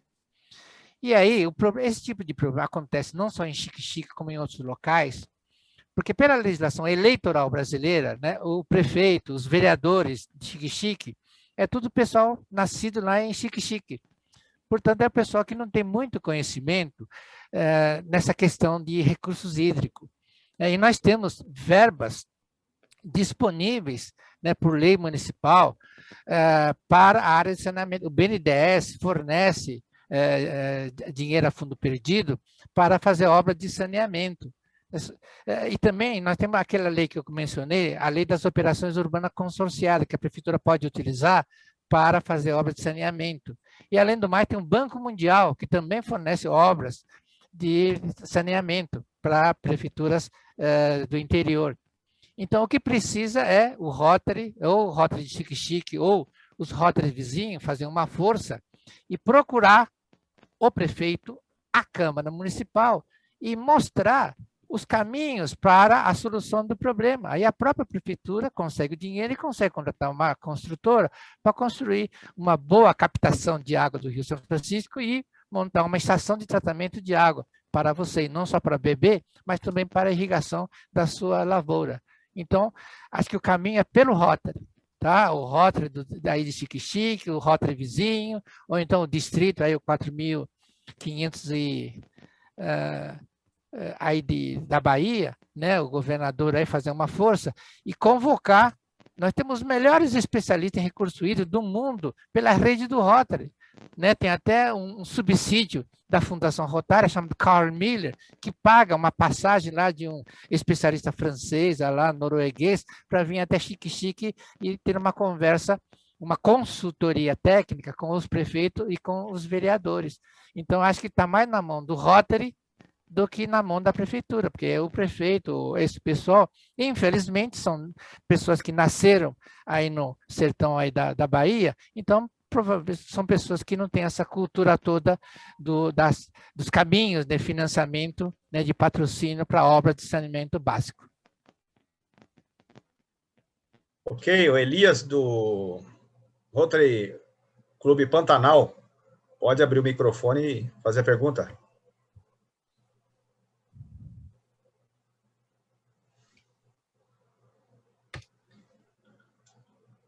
Senhor Elias? Abre o microfone. Elias abriu. Abriu agora. Watanabe, eu sou engenheiro civil também e fiquei muito impressionado com o conhecimento que você tem global sobre o assunto. Como vai acontecer hoje, os mais jovens vão ter pessoas assim para poder ensinar e para poder orientar essa turma mais nova? Eu fiquei muito impressionado e quero parabenizá-lo por tudo que você falou, por tudo que você viu. Vou procurar mais informação sobre o seu trabalho, as suas obras, o seu trabalho, que eu fiquei muito impressionado. Bom, muito obrigado pela palestra, eu fiquei comovido, como engenheiro, como colega seu, como engenheiro civil também.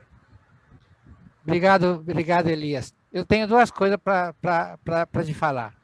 Primeiro, eu sou convidado para dar aula inaugural em muitas faculdades, né? O ano retrasado eu estive em Dourados, que fica aí perto, numa faculdade para falar sobre concreto, né? Sobre concreto, eu fui dar uma palestra sobre concreto. E outra coisa que eu quero falar é o seguinte, eu estou louco para ir aí no Pantanal, porque se fala muito aí de erosão, né? Eu falei de erosão do terreno e coisa e tal, e aí a técnica hoje brasileira é plantar árvore, plantar eucalipto, por exemplo, né? Só que essas árvores levam 10, 12, 15 anos para ficar grande e robusta e forte para segurar a erosão. É uma loucura esse negócio aí, tá? E custa caro e leva tempo. Agora, lá na China, eles usam o bambu para evitar a erosão. E o bambu, ele cresce em 3 anos. Em 3 anos você consegue pegar vastas regiões onde está tendo erosão e fazer uma proteção superficial lá. Aí eu descobri que no Brasil, nós temos 1.200 variedades de bambu. E a maior parte desse de variedade de bambu fica ao longo do rio Miranda, aí no seu Pantanal. Então, estou louco para ir aí, para visitar esse local. E pior, o Isaías, eu não falei para o Isaías, porque lá no Acre tem bambu de 30 centímetros de diâmetro. 30 centímetros, uma loucura. E também tem um bambu lá no Acre que é maciço, ele não é oco por dentro. Então, eu estou impressionado, né, com essa tecnologia de bambu, né? Eu estou estudando lá com o pessoal da China, né? E eu estou querendo desenvolver toda essa tecnologia de bambu. Lá na China eles fabricam móveis de bambu, tá? Tem um MDF, que eles pegam o pó de bambu e fazem tábuas, porta, né, de bambu, uma coisa fantástica. E dá uma madeira mais resistente que a madeira comum, porque aquela fibra do bambu diz que é mais resistente do que a fibra do aço. Então, como eu trabalho no IPT, eu tenho esse espírito de pesquisador, eu estou pesquisando o bambu. Então, Miranda e Acre, espere que eu vou aparecer por aí.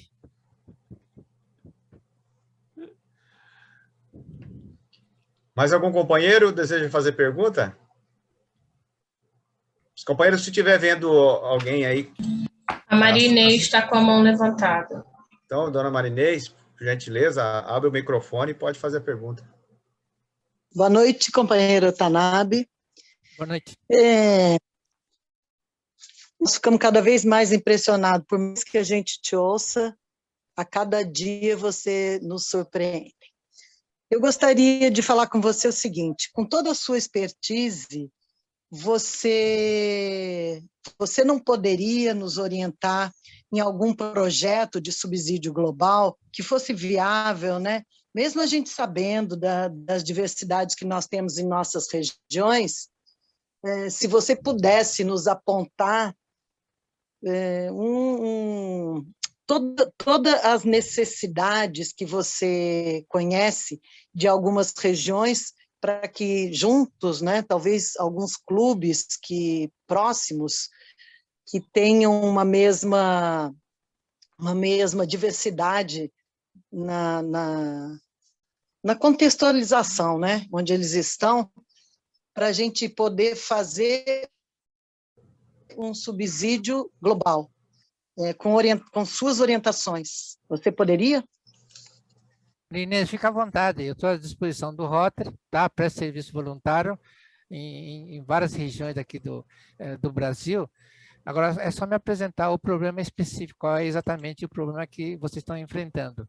Agora, grande parte da solução não envolve dinheiro, então não precisa mexer com o dinheiro da Fundação Rotária, não necessariamente, porque nem tudo, né, é mais baseado na conscientização, principalmente de jovens, né, de estudante. Você viu que na minha palestra deixei muito claro, né, que é uma questão de postura, é uma questão de consciência, é uma questão de conhecimento. E nós somos bombardeados com um monte de fake news, tá, em cima da gente, e as campanhas que faz por aí é abrace o rio, vamos plantar uma árvore, como se isso resolvesse algum problema. Legal, serve para conscientizar a garotada da importância de se plantar uma árvore, mas isso daí não resolve o problema da poluição brasileira. Tá? Então, não é por aí, não. Aí, não, vamos plantar árvore, vamos arranjar dinheiro para comprar muda de árvore, coisa e tal. Não é por aí que nós vamos resolver o problema. Tá? É muito bacana como conscientização de alunos e tudo mais, mas nem todas as soluções envolvem dinheiro. Entre em contato comigo, manda e-mail, manda WhatsApp, tá? Que eu estou à disposição de vocês. Então, tá ótimo. Porque a gente poderia pensar em também fazer projetos junto com a meninada, né, de Interact e Rotaract. Mas é que nós que teríamos que pontuar os problemas. Exatamente. Para que os envolvesse. Porque eu primeiro olho qual é o público-alvo. Você viu, semana passada eu dei uma palestra sobre recurso hídrico para o Rotary lá do Leblon, Gávea. É outro enfoque, é uma cidade turística, tá? Então, é outro enfoque, outro conteúdo, né? Alguns assistiram, você pode ver que são duas palestras totalmente diferentes. O tema é o mesmo, mas a abordagem é totalmente diferente. Aqui nós estamos falando de Mato Grosso do Sul, que é uma área onde se desenvolve a agricultura, né? A pecuária, esse que é o forte. Existe o turismo, mas não é tão forte assim. Né? Então, é uma outra palestra. Então, se um Rotary, por exemplo, a Zélia está lá em Xique-Xique, eles têm um problema específico, que é do abastecimento de água. Tá? Então, estou tentando ajudar lá. Então, outros Rotary também têm problema de água, mas eu tenho que analisar quais são os fatores intervenientes, né? Quais são os órgãos que estariam envolvidos, e aí eu consigo dar uma orientação para vocês. Obrigada. Ok. Acredito que podemos também deixar algumas perguntas para o momento do companheirismo, né? E a gente seguir o protocolo. Mas tem mais alguém que quer fazer alguma pergunta? A gente vai tocar aqui adiante para encerrar o protocolo. Não havendo mais perguntas, passamos a palavra ao presidente José Luiz Kreutz para os agradecimentos ao palestrante. Bom, em primeiro lugar, quero agradecer de coração o companheiro Watanabe pela brilhante palestra proferida. Ele cumpriu o que ele me falou, que, olha, Zé, vou fazer algo bem diferente que você nunca participou, porque eu assisti várias palestras dele, e realmente essa aqui foi inovadora. E, nesse momento, eu convido o governador Luiz Augusto, para certificar ele pela participação dessa palestra aqui em Campo Grande, Mato Grosso do Sul.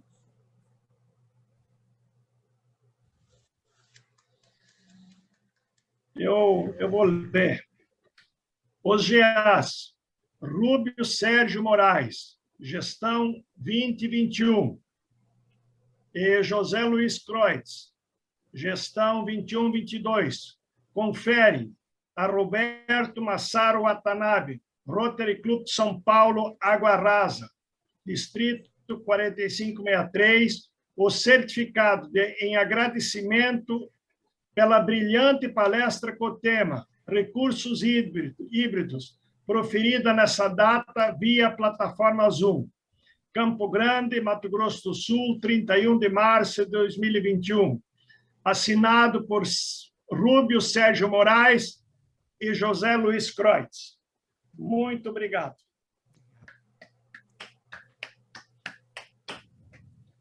Convidamos o palestrante Roberto Massaro Watanabe para suas considerações finais.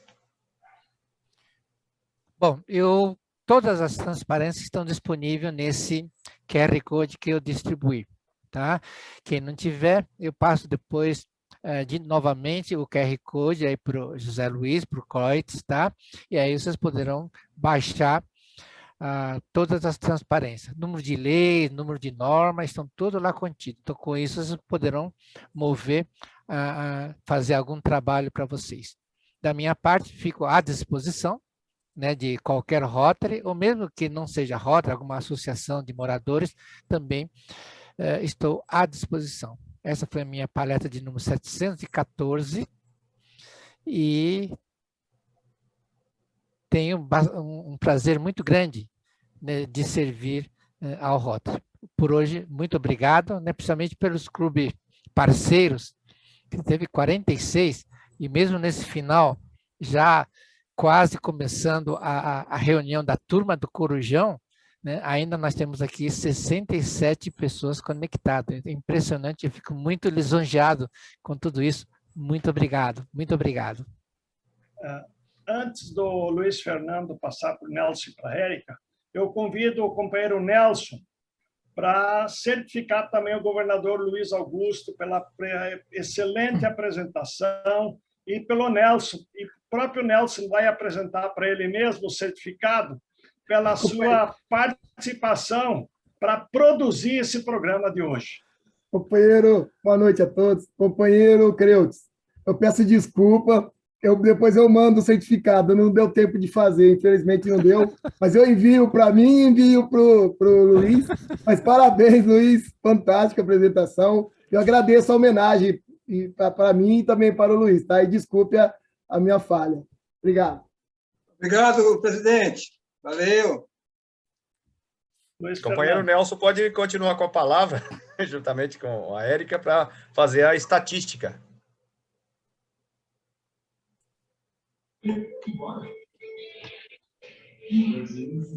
Você primeiro, Érica? Sim. Boa noite, companheiros, na tribuna virtual. Érica Teixeira Roriz, associada representativa do Rotary Clube de Engenheiro Paulo de Fontaine, distrito 4571. Tivemos na sala hoje o diretor 2007-2009, Demóstenes Américo Caldas Pinho. 10 governadores: Edilson Bigatão, 2020-2021, distrito 4.470. Armando Zócola Filho, 2016-2017, distrito 4.730. Luiz Augusto Freitas Conceição, 2016-2017, distrito 4.391. Wilson Norobu Yamashiro, 2016-2017, distrito 4.510. Paulo César Branquinho, 2023-2024, distrito 4.470. Miriam Lacerda Filboá, 2022-2023, distrito 4.470. Aguinaldo Pereira de Assis Costa, 2017-2018, distrito 4.760. Ingo Oscar Seitz, 2016-2017, distrito 4.670. José Moacir Trindade Almança, 2020-2021, distrito 4.780. José Bonifácio Fortes Filho, 2015-2016, distrito 4.391.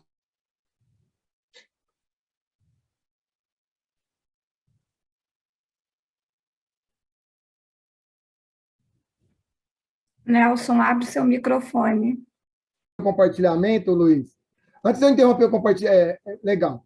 Eu vou interromper para poder mostrar a planilha. Mas eu queria falar para o Luiz, ô Luiz, exatamente aquela ilustração que você pôs ali é a estatística, viu? Buscar dados, uma loucura. Aqui, pessoal, nós estamos com a nossa estatística que nós fizemos dos inscritos, tá? Quem fez a inscrição é a grande maioria, né? Nós temos aqui 14 estados representados. O estado que mais teve participante foi o estado de Mato Grosso do Sul. E esse amarelo aqui é do Paquistão, tá? Nós temos aqui representados 43 cidades. Né? De 87 inscritos, nós temos 43 cidades. A cidade de Campo Grande está com 23 inscritos. Parabéns aí, Campo Grande, hein? Nós temos aqui, agora, o distrito, 21 distritos aqui representados.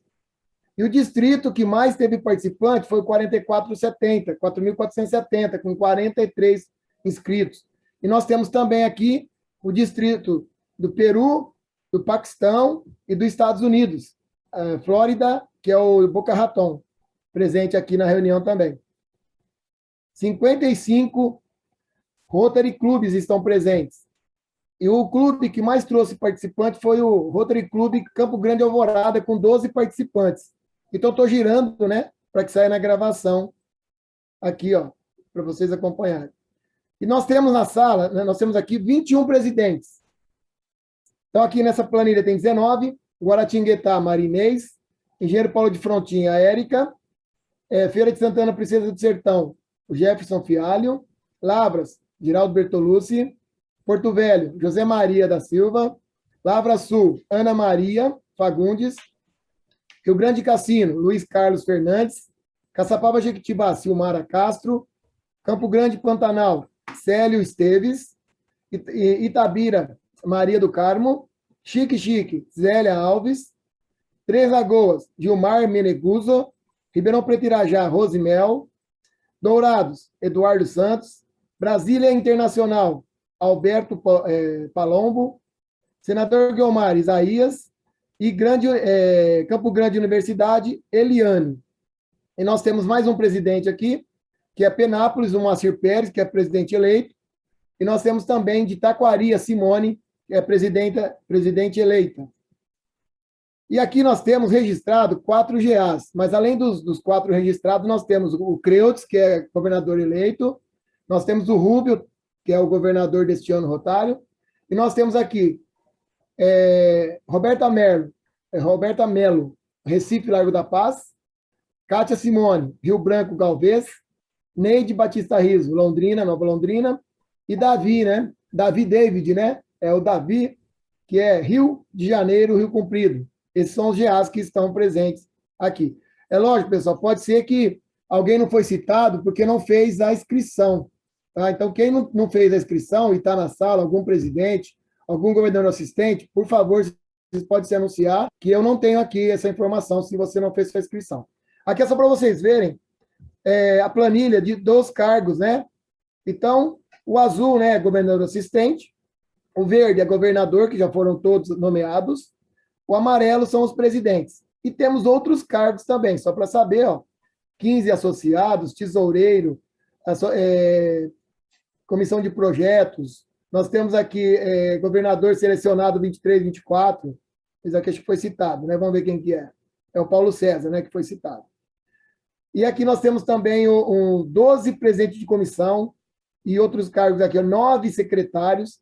Então, dá para a gente ter uma noção muito boa, né, da participação aí aqui na sala. E aqui, para finalizar, pessoal, essa é a planilha que gerou toda essa informação, a tabela dinâmica, foi essa planilha que vocês colaboraram e preencheram. Com isso, facilitou bastante a nossa estatística. Então, muito obrigado, parabéns. E para nós do Corujão, foi uma grande satisfação estar emparcerando essa reunião com vocês. Tá Companheiro bom? Nelson. Pois não, Mário. Nós temos também a companheira Dora Lúcia, presidente do Cidade das Águas, Três Lagoas, Distrito 4.470. Obrigado. Se tiver mais algum, pode anunciar, Mário, por favor. Não, só ela. Obrigado. Faltou. Então, companheiro, tem mais um que não foi citado. Pois não. E fez a inscrição anteriormente, mas essas coisas acontecem. Vainer da Silveira e Silva, presidente do Niterói Norte, 2011-2012, distrito 4751. Ok, muito obrigado, companheira. Muito obrigado por completar mais alguém. Parabéns pelo evento. Obrigado. Venha sempre, hein? Em parceria sempre. Foi um prazer ter vocês com a gente. Muito obrigada. Mais ninguém? Então, foi nós. Da minha parte está encerrada a estatística. Bem, estamos chegando ao final e, com isso, convidamos o companheiro, presidente do Rotary Clube Alvorada, aqui de Campo Grande, para as considerações finais. Bom, companheiros e companheiras, eu não tenho palavras para agradecer a participação de todos vocês, né? Realmente estamos muito felizes por esse evento. Os companheiros do nosso distrito realmente vieram e participaram e prestigiaram. Agradeço ao companheiro Rúbio, então, inclusive, eu peço, depois de mim, ele vai falar, vai se expressar, porque foi um trabalho conjunto. E é a primeira vez no distrito, acredito eu, que acontece isso, porque Rúbio sozinho é difícil, José Luiz sozinho ano que vem é difícil. Então, por que não os dois pegarem as mãos e trabalharem juntos? Então, nós estamos já num processo de transição e, com isso, também nós conseguimos dar suporte ao Rúbio, que está na segunda gestão seguida de governador assistente. E, realmente, o trabalho dele é difícil, ele trabalha na estrada. Então, vejam, nós dois juntos ficou melhor o trabalho, ficou mais fácil. E, com isso, eu agradeço e passo a palavra para o Rúbio. Na realidade, a gente tem que somente agradecer a presença de todos, a palestra brilhante do Watanabe, muito grato aí pela sua disposição, e saúde a todos, e que a gente possa, em breve, se encontrar também presencialmente. Bom, eu dou por encerrada a reunião, tá? E agora continua o companheirismo, quem for ficar aqui na sala. Governador. Companheiro